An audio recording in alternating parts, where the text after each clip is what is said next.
background or your own understanding of your constituency, or is it different in some way? We really just want to provide an opportunity for you to share with each other. This isn't really, that's really the purpose of this webinar, is to provide you with an opportunity to interact with one another. So I really encourage you to share your own thinking and your own questions. This is Panina again. I guess my thing is I have the past 2 months have been really difficult ones. The first time I'm seeing enormous dropouts at the start of the year, or kids signing up and no shows at all at the start of the year. It's a new phenomenon for us. And 201, it's all about them being too busy. But when I look at this data, I'm thinking, well, maybe my school isn't for everybody, which I've always fought against. I always thought, it's like tofu, it's good for everybody. But maybe given the stressors on everybody's lives, maybe I should be rethinking and just aiming towards these more thoughtful, more, I don't know, I'm not completely comfortable with even articulating it. The kids who are looking for something deeper, because we're showing that that's the kids we reach and that's the kids who find meaning in what we're doing. And you know what, Panina, I see sort of an opposite view. When I look at this and I see that so many of these kids are into culture and fine arts, then perhaps we should be looking at our curriculum or the kinds of things we're doing and perhaps find ways to teach those thoughtful things and the deeper things through that kind of medium. Because maybe, we're missing the boat as to what kids are really looking for and what they enjoy. And if they're doing this as a supplement or doing this because they don't have to do it, we should find ways to really know what they're interested in and pull them in that way.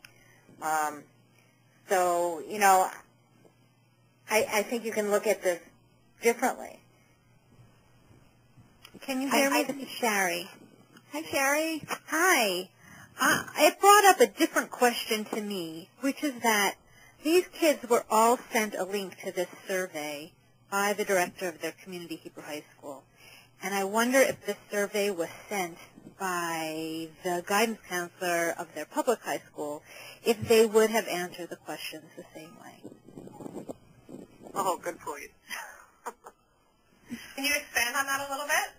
Well, we kind of set a tone by who it has sent it, and it causes them to think, to answer the questions as their Jewish self, even if the Jewish self is a very small percentage of who they are. And I'm just playing kind of devil's advocate here, but if they had been sent the same survey that hadn't been sent from a Jewish organization, would they have answered the same way, or, did we direct some of their answers, I suppose? So are we perhaps reading something into it that might be there less than we hope it is? Yeah, this is Paul Barkowitz. I'd like to just sort of touch on something that relates directly to that. This was sent out to a number of students, but those who replied self-selected, right? Only some of them. There was a good number of responses, but it wasn't random. So what this probably reflects is those that are more motivated to begin with, that took the trouble to respond to the survey. So in a way, it's sort of, that's probably the population you're dealing with. Beth, I think you wanted to say something also? Yeah, the thought escapes me, but I think these are really good points. I think Shari about would they have answered it differently? I was thinking that when I was reading, why do they come to Hebrew High? I was thinking, well, do they think that they have to to continue my Jewish education? You know what I'm saying? Like, why is it so high? That's as high as to be with my friends. But as I was floating through, I'm not sure if there was anything else there though that they may have answered in that way besides that question. You know what I'm saying? Like, why wouldn't they answer what they're really worried about? Maybe they would. I don't know. But that one in particular, I think is the one that stands out for me because of course you're going to say to continue my Jewish education because that's what you're expected to say. But and the point, I'm sorry, whoever just spoke, I didn't catch your name. Whatever, it's just an interesting.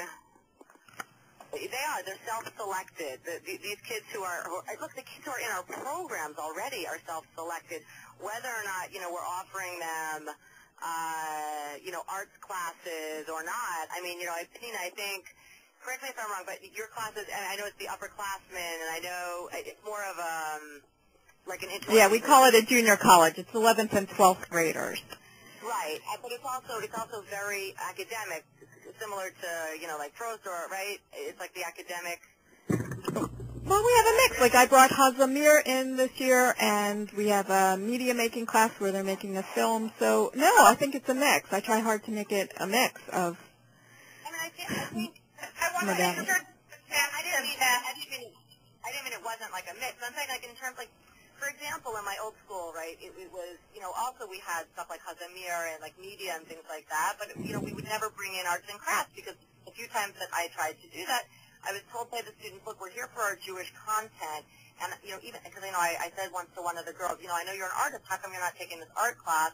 And the comment was, well, I come here for my Jewish stuff. I go elsewhere to get my real art stuff. Right. And yeah. Interestingly, here in this school in Bergen County, there are art classes offered and that are taken, and you know what I'm saying? So maybe it's just a different level of interest, like the kids who are taking art, they like art, but it's not like, this is, can we separate, and this goes back to Evie's question, can we separate or can we merge? And I think Evie's saying we should merge. We should take their interest and do it Jewishly, which I think most of us actually we try to do. Anyway, I don't think I'm being 100% lucid here, but it's just like free associating, but whatever. I think Beth also wanted to say something. Yeah, hey, this is Beth Goldstein. I actually want to piggyback on what Paul was saying as well, that not only are these self-selecting students who come to the school, but they're also self-selecting that they pick to answer the survey. And I actually also used the survey in my faculty meeting about 2 weeks ago, and we had a couple of questions, one being what would happen if we'd given the same survey to students who had elected not to attend their community high school in whatever form, or any sort of Jewish education. We were also surprised at how few kids or teens were involved in their youth group. We were surprised that number was as low as it is. Although it's not low, we just all expected it to be higher. And when it comes to the question of whether or not why they come, the teachers were not at all surprised at the students' answers. They come to further their Jewish education because that is what they expect to be doing there. Whether or not they are enjoying it to be being there with their friends or because of the teacher or the subject, it's regardless. They do expect that they are continuing their Jewish education by being there, and I think that one of the teachers said, of course that number is as high as it is. Why wouldn't it be?